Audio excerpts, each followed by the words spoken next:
ناظرین گرامی، موجودہ دور میں عزت و ذلت، بلندی و پستی اور شرافت و رذالت کے تصورات اور معیار بالکل الٹ کر رہ گئے ہیں۔ حقائق کو مسخ کرنے اور سچائی کو مشتبہ کرنے کا جو کام عصر حاضر کے نام نہاد ترقی پسندوں کی وجہ سے ہوا ہے، وہ تاریخ عالم کا ایسا تاریک ترین اور شرمناک باب ہے جس کے سامنے تمام سیاہیاں ماند پڑ جاتی ہیں۔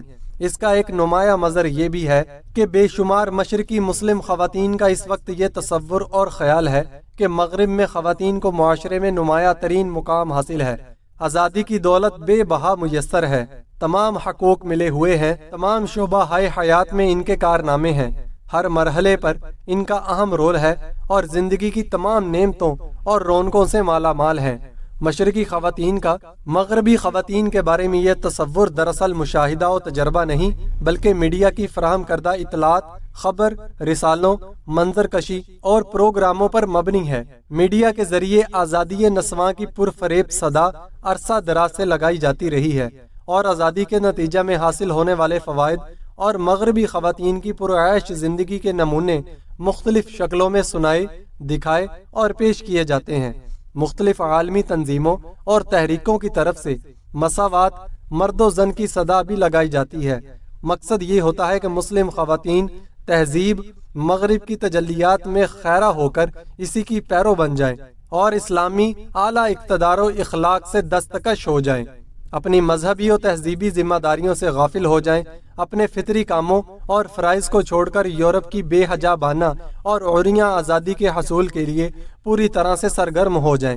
اس طرح ان کی پاکیزگی داغدار ہو جائے، ان کی عزت کی چادر تار تار ہو جائے، ان کی کرامت و شرافت گندلی ہو جائے، بے حجابی اور مختلط ماحول کے اثرات سے ان کی دیدوں کا پانی اتر جائے، وہ حیا چھوڑ کر بے حیائی کو اختیار کر لیں اور خواہش پرست انسانوں کے دام فریب میں آ جائیں اور انہی کا نشانہ بن جائیں، اور اس طرح اپنے دین و مذہب سے مکمل بیگانہ و بیزار ہو کر یورپین کلچر میں اس طرح ضم ہو جائیں کہ اسلام کا کوئی اثر ان کے کردار، باطن، سیرت اور صورت و ظاہر اور قول و عمل میں نظر ہی نہ آئے، اور ان کے ذہنوں میں یہ راسخ ہو چکا ہو کہ اسلام میں عزت و شرافت نہیں، وہ دکیانوی، رجعت پسند، شدت پسند اور آؤٹ آف ڈیڈ مذہب ہے، جبکہ مغربی کلچر میں عزت و شرافت ہے، بلندی و کمال ہے، اور وہ ہر لحاظ سے نئے دور سے ہم آہنگ ہے، فطری تقاضوں کے موافق ہے، اپ ٹو ڈیٹ ہے، اور اس میں تمام مشکلات کا حل اور تمام مسائل کا مداوا ہے۔ ظاہر ہے کہ جب تصورات اس رخ پر آ جائیں کہ حقائق مسخ ہو جائیں اور معیار عزت و ذلت محکوم ہو جائیں تو پھر درستگی اور اصلاح کے چانسز کم ہو جاتے ہیں۔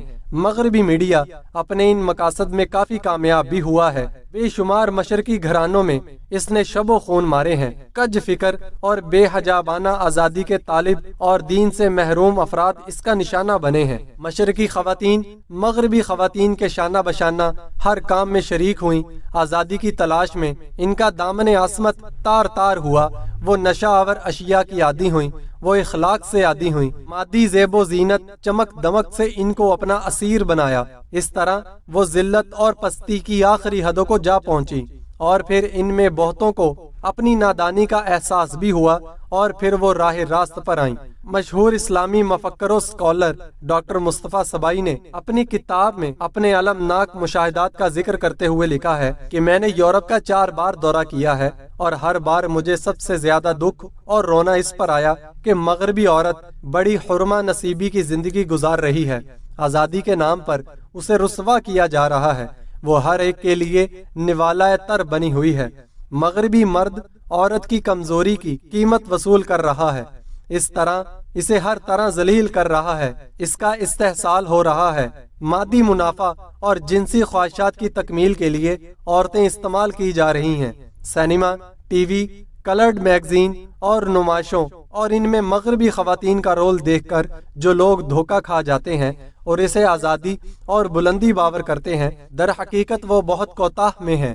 اگر یورپ میں 10 عورتیں اونچے مناصب پر فائز اور بلند مرتبہ ہیں تو دوسری طرف وہی 10 ملین عورتیں غلاموں جیسی پابند اور ذلیلانہ شرمناک زندگی گزارنے پر مجبور ہیں۔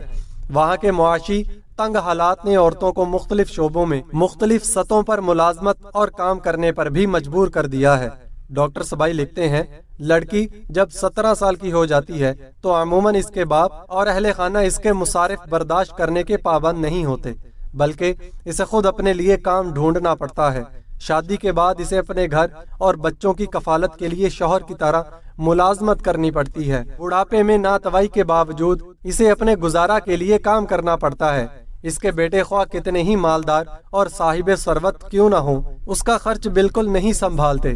اس ابتر صورتحال کے اصل سبب کا ذکر کرتے ہوئے شیخ سبائی لکھتے ہیں، اس مادی فلسفہ کا سب سے اہم سبب اور اثر یہ ہے کہ وہاں عورتوں کے تئیں انسانیت، اکرام، محبت کا کوئی تصور ہی نہیں ہے۔ وہاں عورتوں کو صرف تحمیل شہوت کا ذریعہ باور کیا جاتا ہے۔ اس کا نتیجہ یہ ہے کہ نہ اولاد کی صحیح تربیت ہے اور نہ اولاد کے نزدیک والدین کا احترام، بلکہ پورا خاندانی نظام مفلوج و منتشر ہے۔ صورتحال ہر لحاظ سے قابل تشویش ہے۔ امریکہ کے بعض اداروں نے یہ سروے بھی کروایا ہے کہ کتنی خواتین ملازمت کرنا چاہتی ہیں اور کتنی خواتین ملازمت چھوڑ کر اپنی خانگی ذمہ داریاں نبھانا چاہتی ہیں۔ محتاط اندازہ کے مطابق امریکہ کی 65% خواتین ملازمت سے تنگ ہیں، وہ مجبوراً ملازمت کر رہی ہیں، اور ان کی دلی خواہش یہ ہے کہ وہ ملازمت کی ذلت سے خلاصی حاصل کر کے خانگی کام سنبھالیں۔ اس صورتحال کے پس منظر میں مشرقی مسلم خواتین کا یہ فرض بنتا ہے کہ وہ اسلامی تہذیب کو اپنی آخری پناہ گاہ سمجھیں اور یہ یقین کر لیں کہ اس کے مقابلہ میں کوئی تہذیب انہیں وہ بلندی، رفت، حیا، پاک دامنی، عزت و کرامت و شرافت، تقدس اور اخلاقی قوت نہیں دے سکتی جو اسلام نے ان کو عطا کی ہے۔ دعوتی کام کرنے والوں کی بھی یہ ذمہ داری ہے کہ وہ اسلام کی ان مقدس تعلیمات سے خواتین کو روشناس کرائیں جن میں خواتین کے حقوق کا ذکر ہے، اور مغربی تہذیب کے نقصانات سے بھی آگاہ کرائیں۔ اسلام کا خاندانی نظام معاشرت اگر پوری طرح سے اپنا لیا جائے تو تمام مسائل حل ہو سکتے ہیں۔ اسلامی نظام معاشرت اور مغربی نظام معاشرت کا سب سے واضح فرق یہی ہے کہ مغرب میں خاندانی نظام ٹوٹ رہا ہے، منتشر ہو رہا ہے، میاں بیوی میں اعتماد و محبت کا فقدان ہے۔ مغربی مفکرین و فلاسفہ مضطرب ہے کہ مغربی معاشرتی نظام کس تدبیر سے بکھرنے اور ٹوٹنے سے بچ سکتا ہے، جبکہ اسلامی نظام معاشرت اتحاد، اعتماد، محبت اور خوف خدا کی ناقابل شکست بنیادوں پر استوار ہے، جسے توڑا اور بکھیرا نہیں جا سکتا۔ خواتین اسلامی سوسائٹی کی عظیم رکن اور مؤثر و فعال عضو ہیں۔ ان کی ذمہ داری ہے کہ وہ مغربی تہذیب کا سایہ بھی اپنے اوپر نہ پڑنے دیں۔ خواتین فضائل بشرا میں مردوں سے پیچھے نہیں ہیں۔ دینی معاملات میں وہ مردوں کے ساتھ برابر کی شریک ہیں۔ ہر جگہ ان کی خدمات ہیں۔ علم و ادب، حدیث و تفسیر، جہاد و استقامت، ہر میدان میں ان کے قابل رشک کارنامے ہیں۔ اللہ کی رحمت و بخشش میں بھی کامل مساوات ہیں۔ وہاں مرد و زن میں توافت نہیں ہے۔ اس وقت ضرورت اسلامی نظام معاشرت کو عام کرنے اور مغربی نظام کا بائیکاٹ کرنے کی ہے۔ مغربی نظام زندگی حقیقی ذلت و سرور و سکون سے خالی اور محروم ہے۔ وہاں تیز رفتار ترقیات ضرور ہوئی ہیں، محیر العقول سائنسی کارنامے ضرور ہیں، مگر اپنی زندگی اور خاندان میں کوئی اصلاح اور سدھار ان سے نہ ہو سکا۔ بقول اقبال، جس نے سورج کی شعاؤں کو گرفتار کیا، زندگی کی شب تاریک سحر نہ کر سکا۔ ڈھونڈنے والا ستاروں کی گزرگاہوں کا اپنے افکار کی دنیا میں سفر نہ کر سکا۔ اپنی حکمت کے خم و پیج میں الجھا ایسا، آج تک فیصلہ نفع و ضرر کر نہ سکا۔